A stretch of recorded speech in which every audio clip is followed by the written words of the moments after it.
Hello, friends, how are you? Welcome to our YouTube channel Dhyan Commerce, the key of success. Please like, subscribe, share, and press bell icon for notifications. Thank you. जय माता जी और dear student, ध्यान commerce के online lecture में आप सबका स्वागत है। आज हम कॉस्ट एंड फिनांस अकाउंटेंसी का यूनिट नंबर 4 स्टार्ट कर रहे हैं, जिसका नाम है अमालगमेशन अकाउंट्स। और आप जानते हो कॉस्ट एंड फिनांस अकाउंट में फर्स्ट 2 यूनिट प्रोसेस के हैं, process costing 1, 2, 3। Third unit marginal costing का है, उसमें एक छोटा सा चैप्टर था डिसीजन थियोरी, उसके बारे में मैंने आपको ऑलरेडी समझाया हुआ है। आज यूनिट नंबर 4 के बारे में स्टार्ट करना है, जो कि है अमालगमेशन अकाउंट्स। और इसका कंटेंट यूनिवर्सिटी में 14 मार्क्स का रहने वाला है, यानी 14 मार्क्स का इसमें एक बड़ा सम आता है आपको 100%। फिर उसके ऑप्शन में वो लोग शायद तक 7 मार्क्स का छोटा सम एंड 7 मार्क्स की थ्योरी, ऐसे वो लोग सेट करते हैं। यानी कि पूरा यूनिट नंबर 4 आपको अमालगमेशन ऑफ अकाउंट्स के बारे में समझना है। तो आज ये पूरा हम पीपीटी प्रेजेंटेशन में इसकी पूरी थ्योरी देखने वाले हैं। चलिए लेट्स स्टार्ट अमालगमेशन अकाउंट्स। चलिए, अगर अमालगमेशन अकाउंट्स के बारे में समझना है तो सबसे पहले हमें मीनिंग समझना पड़ेगा वर्ड अमालगमेशन। तो मीनिंग ऑफ अमालगमेशन क्या होगा? When 2 or more companies carrying similar business decided to combine, a new company is formed to take over their business. This process is known as amalgamation. देखो क्या होता है, when 2 or more companies carrying similar business decided to combine, जब एक या 2 या उससे ज़्यादा कंपनी जो एक जैसा बिजनेस कर रही है वो ऐसा डिसाइड करे कि चलो हम कंबाइंड हो जाते हैं and form a new company and नई कंपनी बना दे। तो ऐसी सिचुएशन में जब जिस कंपनी का बिजनेस टेक ओवर किया जाता है तो उस पूरी प्रोसेस को बोला जाता है अमालगमेशन, यानी 2 कंपनी कंबाइंड हो जाएगी और नए नाम से वो मार्केट में चलेगी। For example, A company plus B company is equal to C company. A और बी कंपनी दोनों एक जैसा बिजनेस करें, दोनों कंबाइंड हो जाए और सी कंपनी बनाए तो उसको क्या कहते हैं हम? बिजनेस का अमालगमेशन हुआ, बिजनेस में अमालगमेशन हुआ, ऐसा कह सकते हो। चलिए, अमालगमेशन समझने के बाद दूसरा उसके जैसा एक और मीनिंग समझ लेते हैं, मीनिंग ऑफ एब्जॉर्प्शन। ये भी अमालगमेशन जैसा है पर इसमें भी कुछ डिफरेंट है। मीनिंग देख लेते हैं। When one of existing company take over business of another company or companies, it is known as absorption. The company whose business is take over goes into liquidation.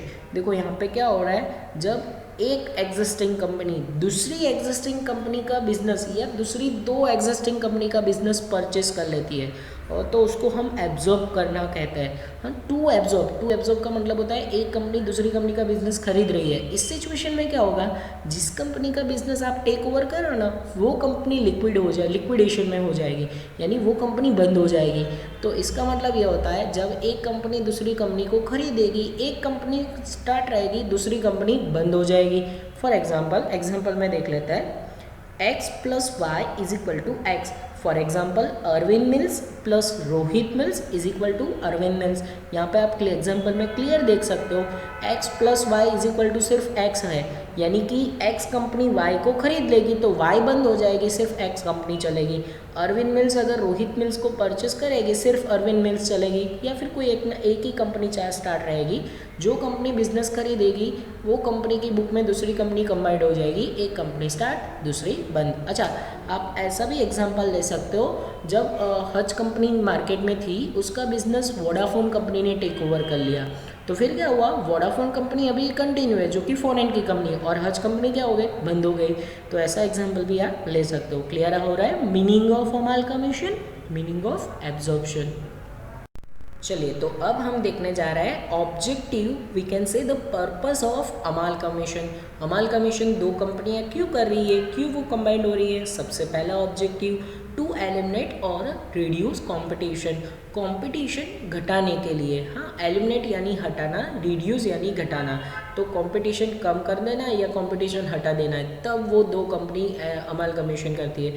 हाँ, सीधी सी बात है, मार्केट में दो car manufacturing company है, Honda है, फिर दूसरी अगर कोई कंपनी हो टोयोटा, तो ऐसी दो कंपनी मिलकर ऐसा सोचो चलो हम कंबाइंडली बिजनेस करें, तो उससे क्या होगा, कंपटीशन क्या हो जाएगा, रिड्यूस हो जाएगा। तो कंपटीशन घटाने के लिए दो कंपनी अमालगमेशन करती है, उनका फर्स्ट ऑब्जेक्टिव। सेकेंड ऑब्जेक्टिव क्या हो सकता है, to combine financial and technical resources. अगर एक कंपनी के पास फाइनेंस है, दूसरी कंपनी के पास टेक्नोलॉजी है, तो दो अलग अलग रिसोर्सेज कंबाइंड हो जाए तो वो कंपनी का काम बहुत अच्छा होगा, तो इस वजह से वो लोग अमालगमेशन करते हैं। फॉर एग्जांपल, इंडिया की कोई कंपनी है जिसके पास फाइनेंस है और जापान की कोई कंपनी है जिसके पास टेक्नोलॉजी है, तो इंडिया की कंपनी और जापान की कंपनी मिलके अमालगमेशन करे तो जापानीज़ कंपनी को फ़ायदा होगा कि इंडिया का मार्केट बहुत बड़ा है, हाँ, तो उनके लिए फ़ायदा है। और इंडिया की कंपनी के लिए क्या फ़ायदा होगा कि फॉरेन टेक्नोलॉजी मिलेगी, तो एक के पास फाइनेंस दूसरे के पास टेक्नोलॉजी हो तो उस रिसोर्सेज का फ़ायदा लेने के लिए दो कंपनी अमालगमेशन करती है। Third objective, economics of the large scale production. Large scale production के लिए भी उनके लिए फ़ायदेमंद है, बहुत ज़्यादा प्रोडक्शन कर सकते हो, कम प्राइस पे भी प्रोडक्शन करते हो, दो कंपनी मिल जाएगी तो उनका कॉस्ट भी घट जाएगा ना, और ज़्यादा प्रोडक्शन वो लोग कर सकते हैं, तो उनके लिए इकोनॉमिकल फ़ायदा है, यानी कि उनके लिए प्रॉफिट बहुत ज़्यादा बढ़ जाएगा। Fourth, that is benefit of centralisation. Centralisation के फ़ायदे होते हैं, सेंट्रलाइजेशन मतलब काम बांट दिया आपने और सेंट्रलाइज कर दिया, दैट मीन्स कंट्रोल ज़्यादा रहेगा आपका, जो आप प्रोडक्शन कर रहे हो या फिर जो आप बेच रहे हो उसमें आपका जो दो कंपनी कंबाइंड होगी ना, तो सेंट्रलाइजेशन, कंट्रोल ऑफ सेंट्रलाइजेशन ज़्यादा होगा, कंट्रोलिंग आप कर सकते हो और इसके बहुत सारे फ़ायदे होते हैं। क्लियर हो रहा है? तो purpose and objective of amalgamation सिर्फ इतने हैं, ये आपको एमसीक्यू में कहीं ना कहीं पूछ सकता है, इसीलिए मैंने यहाँ पे आपको डिस्कस किया। अब हम देखने जाएंगे कि अगर दो कंपनी अमालगमेशन कर रहे हैं तो अमालगमेशन करते वक्त एक कंपनी दूसरी कंपनी को परचेस कंसिडरेशन देगी, तो आप हेडिंग देखो, explain the various method for calculating purchase consideration under amalgamation.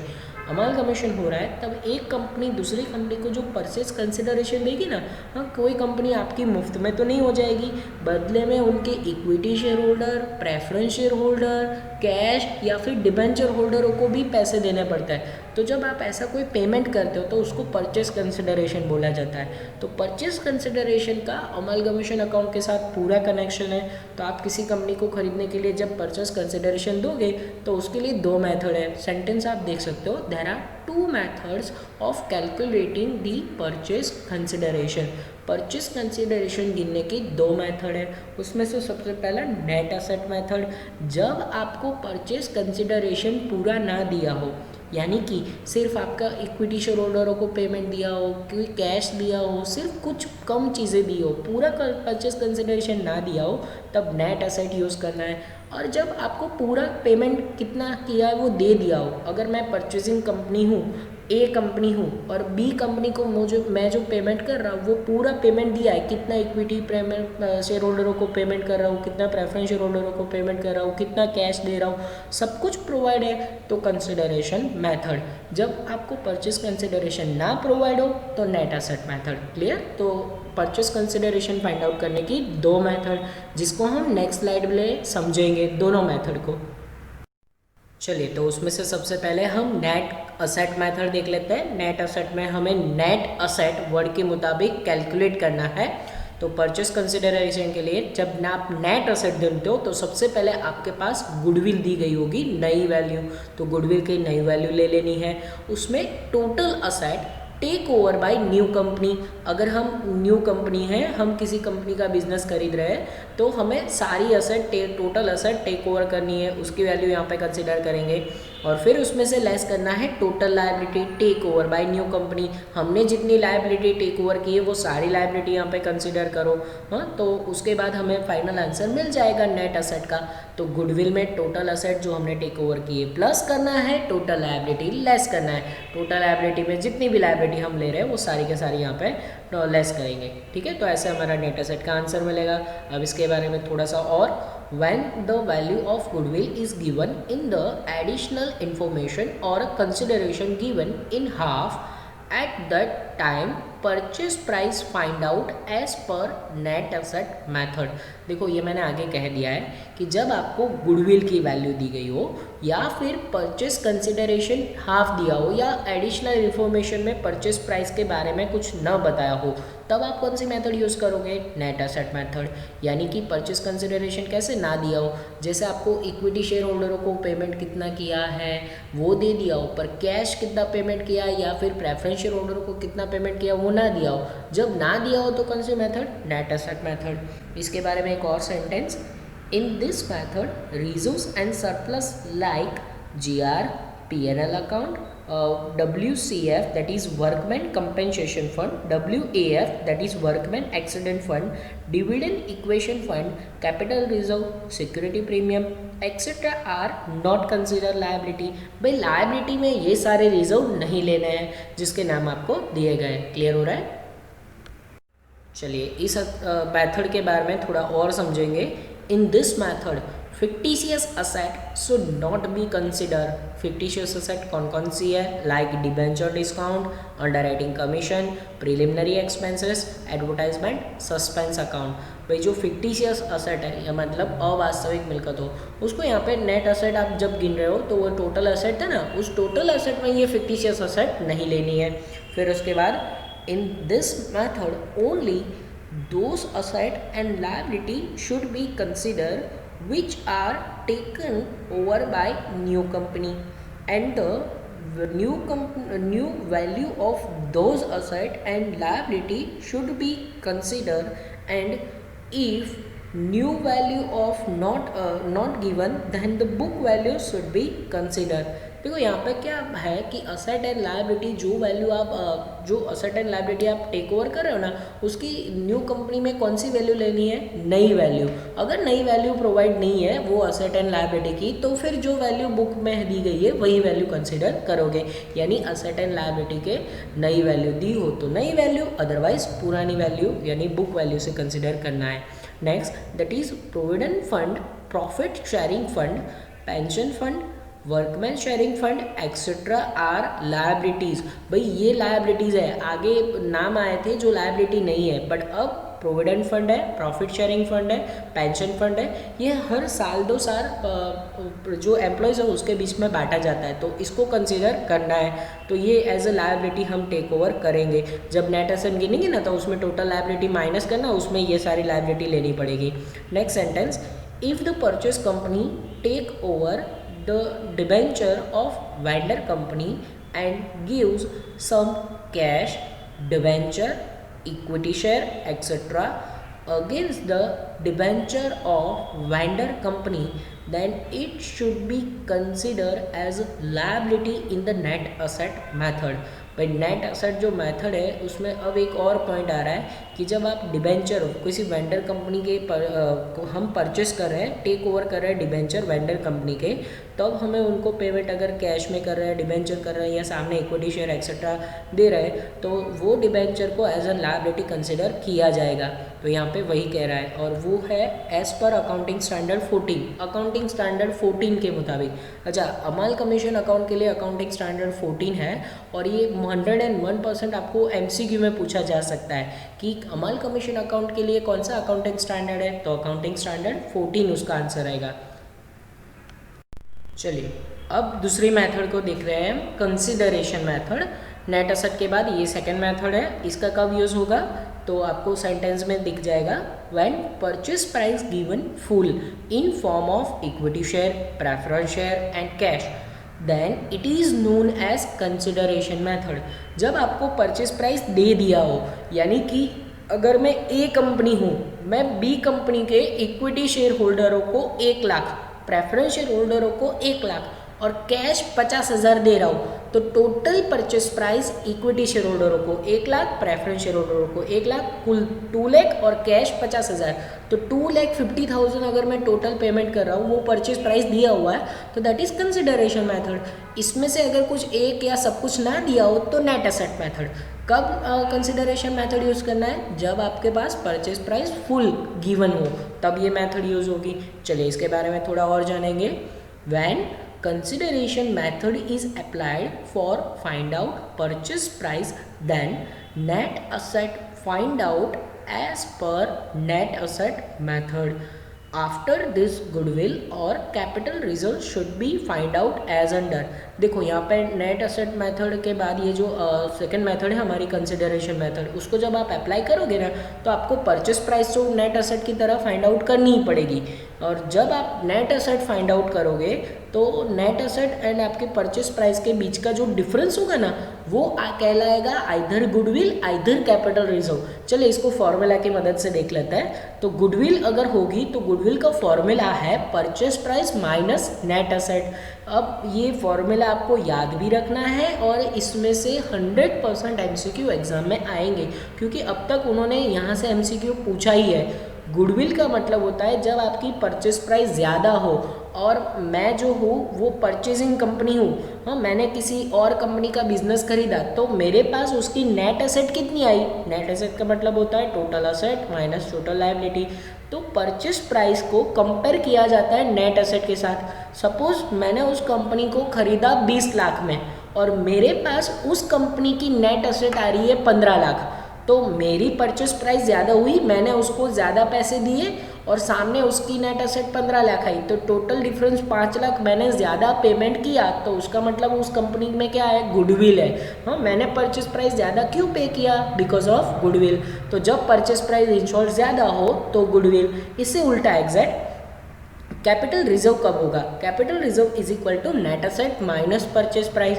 Similarly अगर आपने परचेस प्राइस कम पे किया है और नेट असेट ज़्यादा है तो उसको बोलेंगे कैपिटल रिजर्व। फॉर एग्जाम्पल अगर मैं किसी कंपनी को खरीद रहा हूँ और उसकी नेट असेट मेरे पास 10 लाख आ रही है और सामने मैंने पेमेंट 8 लाख का किया है, हाँ 10 लाख मेरे पास से एक नेट असेट आ रही है और सामने मैंने पेमेंट 8 लाख किया, परचेस प्राइस कम हो तो कैपिटल रिजर्व।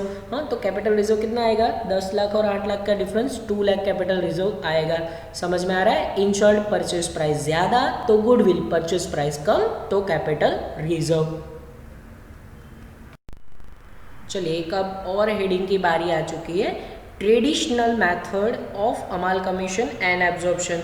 अभी हमने जो देखा वो तो अभी नई टेक्निक है, बट पहले अमालगमेशन एंड एब्जॉर्प्शन के लिए ट्रेडिशनल मेथड में क्या किया जाता था, उसके लिए आपको 2 चीज़ समझनी पड़ेगी। Number 1 accounting entry in the books of purchaser and new balance sheet after amalgamation. देखो ये आपका है ना मटेरियल में दिया हुआ है कि traditional method amalgamation and absorption account लिखने के वक्त आपको परचेजर की बुक में अकाउंटिंग एंट्री करनी है एंड बैलेंस शीट बनानी है आफ्टर अमालगमेशन। तो ये कौन सी एंट्री होगी परचेजर की बुक में वो आपको ऑलरेडी मटेरियल में दिया हुआ है, तो वो सब कुछ मैं पीपीटी में नहीं कंसीडर कर रहा हूँ क्योंकि ट्रेडिशनल मेथड अब नहीं पूछी जाती। आपको तो जो अभी लेटेस्ट मेथड है वही यूज़ करनी है अकाउंटिंग स्टैंडर्ड 14 के मुताबिक। तो ये ट्रेडिशनल मेथड में पहले परचेजर की बुक में अकाउंटिंग एंट्री की जाती है। Second that is number A accounting treatment in the books of vendor company. फिर वेंडर कंपनी की बुक में भी अकाउंटिंग एंट्री की जाती है एज वेल एज वेंडर की कंपनी में अकाउंट भी बनता है। The following necessary accounts are to be prepare in the books of vendor. Purchaser की बुक में सिर्फ एंट्री और बैलेंस शीट, जबकि वेंडर कंपनी की बुक में अकाउंटिंग एंट्री भी होगी एज वेल एज अकाउंट भी प्रिपेयर होंगे।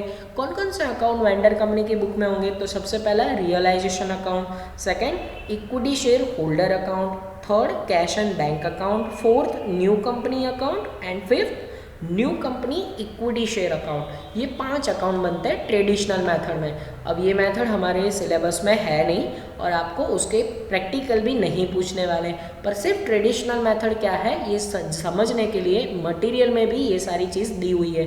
परचेजर की बुक में और वेंडर कंपनी की बुक में जो जो अकाउंटिंग एंट्री है वो आपको मटेरियल कॉपी में मिल जाएगी। चलिए तो अब अमालगमेशन अकाउंट जो हमें सम में इम्पोर्टेंट है वो चीज़ लेने जा रहा है, merger and purchase concept accounting standard 14, और यही आपको सम करना है। अब तक हमने परचेस प्राइस की जो 2 मेथड देखी उसके अलावा अब हमें अमालगमेशन का जो सम होगा वो अमालगमेशन इन 2 नेचर का होता है, nature of merger, nature of purchase. तो अब वो कंसेप्ट समझना है अकाउंटिंग स्टैंडर्ड 14 के मुताबिक। चलिए उसकी जानकारी ले लेते हैं। Institute of Chartered Account in India issued Accounting Standard 14 in October 1994, treated accounting for amalgamation and amalgamation described in standard RS2 types. देखो यहाँ पे चार्टर्ड अकाउंटिंग इंस्टीट्यूट है ना, ICAI, वो लोग ने अकाउंटिंग स्टैंडर्ड 14 इशू किया था 1994 में। और जो ये अकाउंटिंग ट्रीटमेंट है ना अमालगमेशन, उसके 2 टाइप के नेचर है। उसको 2 टाइप में डिस्क्राइब किया गया है। उसमें से सबसे पहला amalgamation in nature of merger. जब अमालगमेशन का नेचर मर्जर का होता है तो उसके लिए हम थोड़ी जानकारी लेंगे। In this method accounting treatment of such amalgamation is that all asset, liabilities, capital take over by new company at same value. Merger method is also known as pooling और ऑफ इंटरेस्ट मेथड। देखो यहाँ पे ये method के बारे में 2-3 sentence ये कहे गए हैं कि ये मेथड की ट्रीटमेंट में all assets, all liability, all capital नई कंपनी की बुक में सेम वैल्यू से ले जानी है। मैं परचेजिंग कंपनी हूँ ए कंपनी और मैं बी कंपनी को खरीद रहा हूँ, तो ए कंपनी की बुक में बी कंपनी की सारी असेट्स, लायबिलिटी, कैपिटल सब कुछ सेम वैल्यू से ट्रांसफर करना है। That is amalgamation in nature of merger. ये बहुत ईजी होता है और ये मर्जर मेथड को और दूसरे नाम से पूलिंग ऑफ इंटरेस्ट मेथड भी कहा जाता है। चलिए आगे बढ़ते हैं। An amalgamation is classified as merger if the all following condition are classified. यानी कि amalgamation in nature of merger को जानना है ना, ये नेचर ऑफ मर्जर कब होगा, जब नीचे दी गई कंडीशन सारी सेटिस्फाइड होगी। और अब हम देखने जा रहे हैं डेंजरस 5 कंडीशन। अकाउंटिंग स्टैंडर्ड 14 के मुताबिक अमालगमेशन नेचर ऑफ मर्जर की कौन सी 5 कंडीशन है, तो उसमें से सबसे पहली condition, asset and liabilities of the old company must be transferred in the company at the same figure। देखो asset and liability old company की है ना, वो नई कंपनी की बुक में सेम फिगर से दिखाई जाएगी। मैं ए कंपनी हूँ और सामने वाली बी कंपनी की जो भी असेट एंड लायबिलिटी मैं अपनी नई कंपनी में ट्रांसफ़र कर रहा हूँ ए कंपनी में, तो वो सेम फिगर से दिखाई जाएगी, राइट। तो ओल्ड कंपनी की असेट लायबिलिटी सेम वैल्यू से। नेक्स्ट स्लाइड में इसकी और भी कंडीशन देखेंगे। चलिए, तो amalgamation in nature of merger के लिए second condition, share holder holding 90% of the face value of old company share must be become the share holder of new company. अगर मेरी ए कंपनी है तो बी कंपनी के कितने % शेयर होल्डर मेरी company में ट्रांसफ़र होने चाहिए, 90%। मेरी कंपनी में आने के लिए वो लोग एग्री होने चाहिए, तभी ऐसा कह सकते हैं कि amalgamation in nature of merger है। Third condition, the equity share holder of old company must be paid in the form of shares of the new company। यहाँ पे ऐसा लिखा गया है कि इक्विटी शेयर होल्डर जो ओल्ड कंपनी के हैं ना, उनको पेड होगा इन form of share of new company. अगर मैं ए कंपनी बी कंपनी को पेमेंट कर रहा हूँ तो बी कंपनी को सिर्फ और सिर्फ शेयर्स में पेमेंट कर सकता हूँ, यानी हम कैश में पेमेंट नहीं कर सकते। हाँ, कोई और तरीके से डिबेंचर दे के भी पेमेंट नहीं कर सकते। मैं उनको अगर पेमेंट कर रहा हूँ तो सिर्फ इक्विटी शेयर या प्रेफरेंस शेयर दे के उसको परचेस करना है। हाँ, इक्विटी शेयर होल्डर जो पुराने हैं उनको पेमेंट के लिए यहाँ पे कंडीशन दी गई है। Next condition number 4, the intention must be to continue the business of old company after amalgamation। मेरा पर्पस पुरानी कंपनी को कंटिन्यू करना होना चाहिए। ऐसा नहीं कि मैंने उसको खरीदा फिर वो कंपनी में जो चलानी ही नहीं है, तो ये इंटेंशन नहीं होना चाहिए। नई कंपनी का इंटेंशन क्या होना चाहिए कि पुरानी कंपनी को खरीदने के बाद कंटिन्यू करेंगे। And the last condition, assets and liability of old company with the reserve to the reserve transfer to company। देखो यहाँ पे क्या होता है, असेट एंड लायबिलिटी पुरानी कंपनी की है ना, विद रिजर्व ट्रांसफ़र करनी है। आप जैसे अब तक कोई भी सम लेते जा बैलेंस शीट बनाते हो, जैसे कोई कंपनी का अगर आप ले रहे हो, सारी चीज़ टेक ओवर कर रहे हो, तो उसमें कभी आप रिजर्व नहीं लेते हो। बट यहाँ पे क्या है, नेचर ऑफ मर्जर में असेट एंड लायबिलिटी के साथ साथ जितने भी रिजर्व है ना, सारे नई कंपनी में सेम वैल्यू से ट्रांसफ़र कर देना है। क्लियर। तो ये है अमालगमेशन अकाउंटिंग स्टैंडर्ड 14 की 5 डेंजरस कंडीशन। क्लियर। चलिए, तो अब हम देखने जा रहे हैं important notes for a calculation of sum. यानी amalgamation in nature of merger कर रहे हो तो आपको कुछ कैलकुलेशन के लिए 1 आध 2 नोट सिखा रहा हूँ, जिसमें सबसे पहले हम सीख रहे हैं calculation of purchase price. Purchase price कैसे ढूंढोगे in nature of merger method, तो उसमें सबसे पहले दो कॉलम बना लेते हैं, छोटा सा टेबल जिसमें पहली कॉलम रहेगी पर्टिकुलर, दूसरी कॉलम रुपीज़ की। और अब हमने जो पेमेंट किया है परचेज प्राइस में, इक्विटी शेयर कैपिटल कितना पेमेंट किया है वो लेंगे, और साथ ही साथ प्रेफरेंस शेयर कैपिटल को कितना पेमेंट किया है, प्रेफरेंस शेयर कैपिटल जो पेमेंट किया है वो लेंगे। इन दोनों को प्लस करेंगे तो आपको परचेज प्राइस मिल जाएगा। और अब इसमें से एक और चीज़ करनी है, माइनस करना है हमें, लेस करना है वेंडर कंपनी कैपिटल। सामने वाली वेंडर यानी जो सेलिंग कंपनी है, जो बिक रही है, उस कंपनी की हमारे पास इक्विटी एंड प्रेफरेंस शेयर कितना है वो बैलेंस शीट में से ले लेना है। यानी कि परचेस प्राइस में से हमारे पास जो इक्विटी एंड प्रेफरेंस शेयर आए वो माइनस करो कि वो जो डिफरेंस आएगा ना, different transfer to general reserve. नई कंपनी की बैलेंस शीट में जनरल रिजर्व में जो ले जाना है वो डिफरेंस वहाँ पे हम ट्रांसफ़र करेंगे। समझ में आ रहा है? तो एकदम छोटा सा वर्क है कि equity and preference share capital जो पेमेंट में किया है वो ले लो, परचेस प्राइस आ जाएगी, उसमें से वेंडर कंपनी की कैपिटल को माइनस कर दो, डिफरेंस जो अराइज होगा वो जाएगा जनरल रिजर्व में। चलिए फिर इसके बाद इसके बारे में थोड़ा सा और जान लेते हैं। Generally the difference between purchase price and net asset is goodwill, but in merger method difference is transferred to general reserve and deducted from total general reserve। देखो यहाँ पे क्या होता है, परचेस प्राइस में जनरली डिफरेंस अराइज हो ना तो उसको हम गुडविल बोलते हैं, पर मर्जर मेथड में ऐसा है कि जो भी डिफरेंस अराइज होगा उसको हम जीआर में जनरल रिजर्व में लेके जाएंगे, और वो जनरल रिजर्व में प्लस ऐड या डिडक्ट दोनों हो सकता है। अब इसके बाद next one, if the purchase company gives a new debenture against the debenture of vendor company. अच्छा, अगर आप डिबेंचर होल्डरों को, न्यू डिबेंचर होल्डरों को पेमेंट कर रहे हो वेंडर कंपनी के, when purchase company gives debenture against the debenture of vendor company, debenture के बदले में अगर आप डिबेंचर दो तो क्या होगा, तो आपको number A, if the more value given by the new company then debenture return loss should be deducted from general reserve।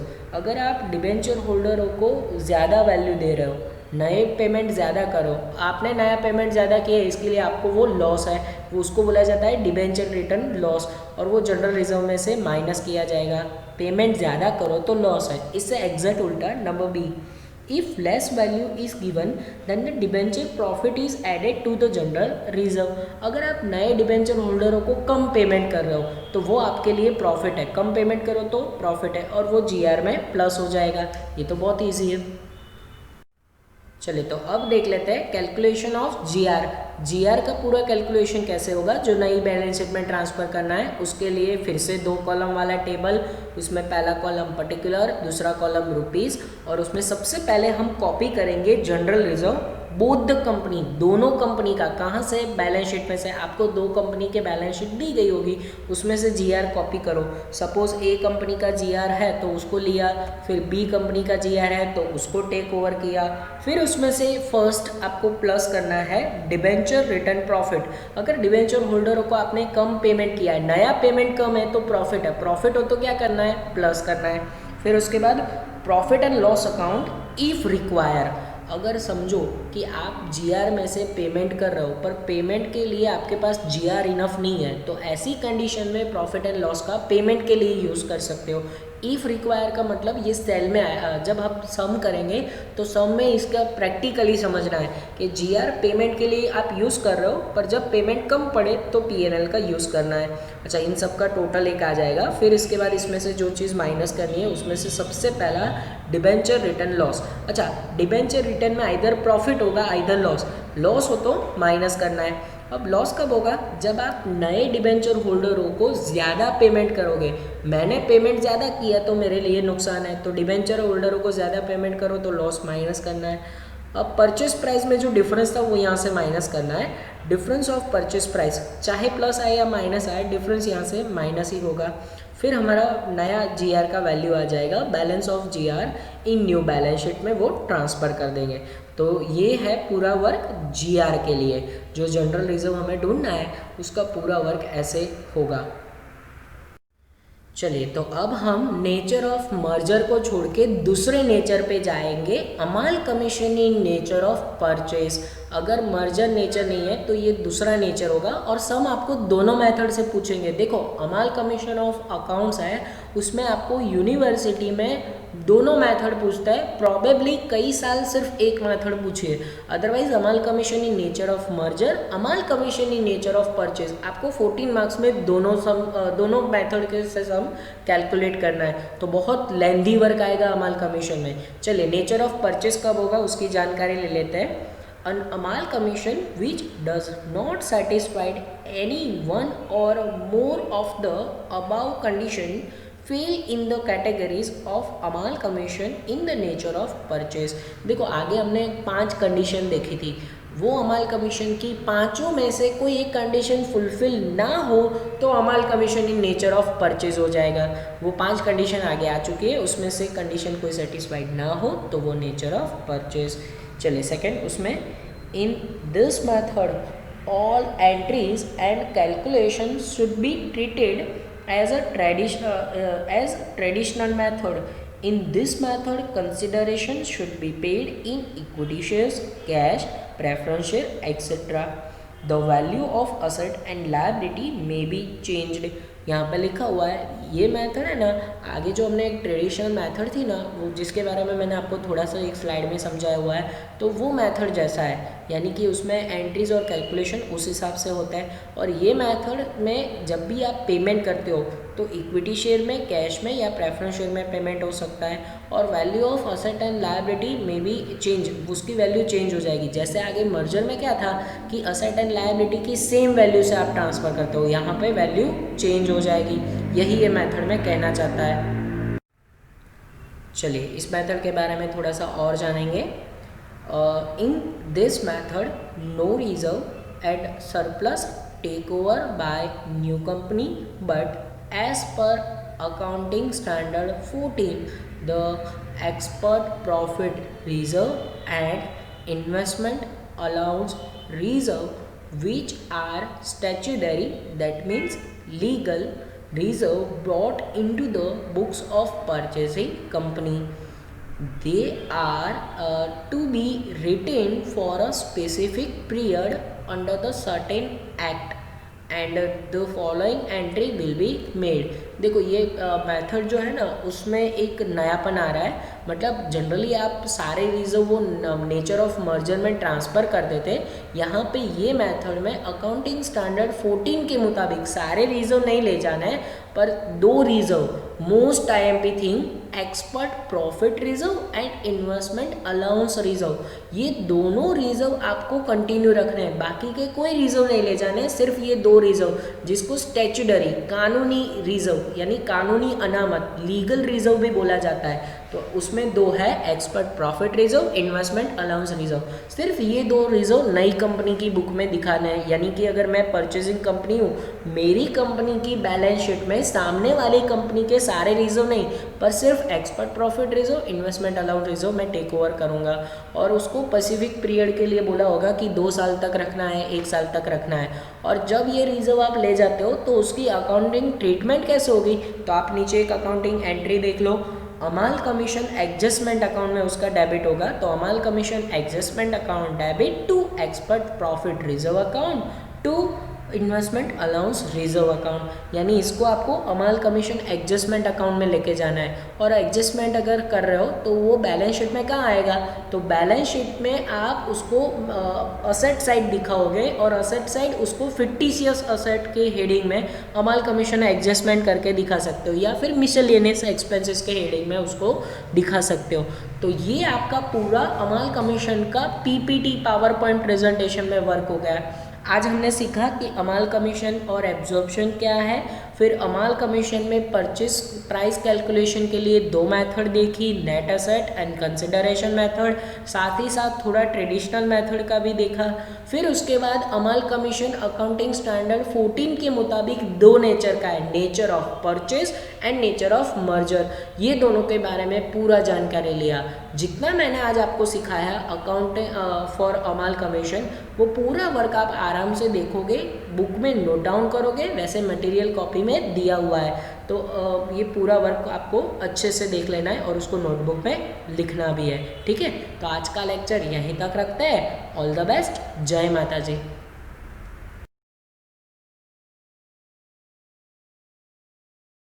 Please like, subscribe, share and press bell icon for notifications.